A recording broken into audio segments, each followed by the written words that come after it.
Wednesday, December 30th, 1925. 100 years ago. Hundreds perish in Europe's floods. Melting snows and heavy rains spread disaster in several countries. Central nations hard hit. British Isles lashed by fierce gales, and many mishaps at sea are reported. Paris, December 29th, AP. The year 1925 may well be remembered in history as the year of floods.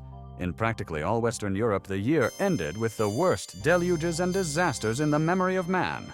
Floods in the Balkans cost 2,000 lives early this year. Disasters in Italy, Belgium, France, Switzerland, Germany, and the Czechoslovakian Republic followed. Czechoslovakia was practically isolated early in December. The worst inundations point to conditions in Italy, where some 100,000 acres of land are reported submerged, while at Venice, 100,000 acres are covered with water. Beyond question, the worst floods have visited Hungary this year and caused almost incalculable damage. 12,000 people in Budapest are dependent upon relief as the result of the inundations. More than 1 million acres of land in Hungary have been submerged, and nearly 200,000 people are homeless. More than 5,000 houses have been destroyed. Floods in Germany have caused destruction in Bavaria, where many bridges have been swept away and railroads damaged. In France, the floods have been especially severe in the Rhone Valley, where towns and villages have been isolated. Floods in Switzerland and Austria have also been reported.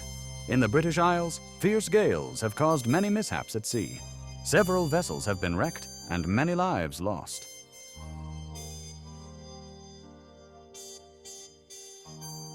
Demands an inquiry on Tariff Board to purge it of politics. E.P. Costigan, a member, wants appropriations and future appointments held up, calls activities partisan. Dr. Tausig, ex-chairman, also attacks Commission as the creature of party and power. Sees public ignored. Settled, not flexible. Tariff rates urged by economist at association meeting. Washington, December 29th. An investigation into the United States Tariff Commission to purge it of politics was demanded today by E.P. Costigan, former United States Senator from Colorado, now a member of the Commission. Mr. Costigan urged that appropriations for the Commission be withheld and that future appointments be held up until Congress should determine whether the Commission was being used as a political instrument. He charged that the Commission's activities had been partisan and that its advice had been shaped to serve the party in power rather than the public interest. Dr. Frank Tausig, former chairman of the Commission and professor of economics at Harvard University, also criticized the Commission, declaring it had become the creature of the party in power. Dr. Tausig spoke before the American Economic Association, advocating settled tariff rates rather than flexible ones and asserting that the public interest had been ignored under the existing system. For pending subcommittees and for the House and Senate committees to which the Commission reports, Dr. Tausig said the flexible tariff policy had failed to serve the general welfare. He maintained that the Commission had departed from its original nonpartisan purpose and had instead acted to advance political objectives. The Speaker argued that the tariff should be removed as far as possible from politics and placed on a stable, scientific basis. He criticized the practice of frequent rate changes, contending that such instability harmed business planning and economic growth. Dr. Tausig urged Congress to reassert control and restore the Commission to its original mission of impartial economic analysis. In closing, he warned that unless reforms were enacted, public confidence in the tariff system would continue to erode and political manipulation would persist. Capper predicts revolt on tariff. Senator tells Capitol Conference that Torug would follow failure of revision.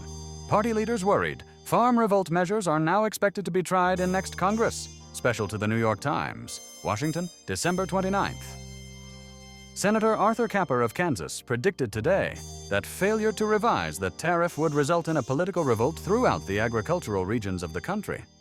Speaking at the Capitol Conference on farm relief, Senator Capper said party leaders were increasingly alarmed at the growing unrest among farmers and warned that unless relief was forthcoming, the consequences would be severe. He declared that while certain schedules, such as wool, had benefited producers, the farmer as a whole was on the short end of the present tariff law.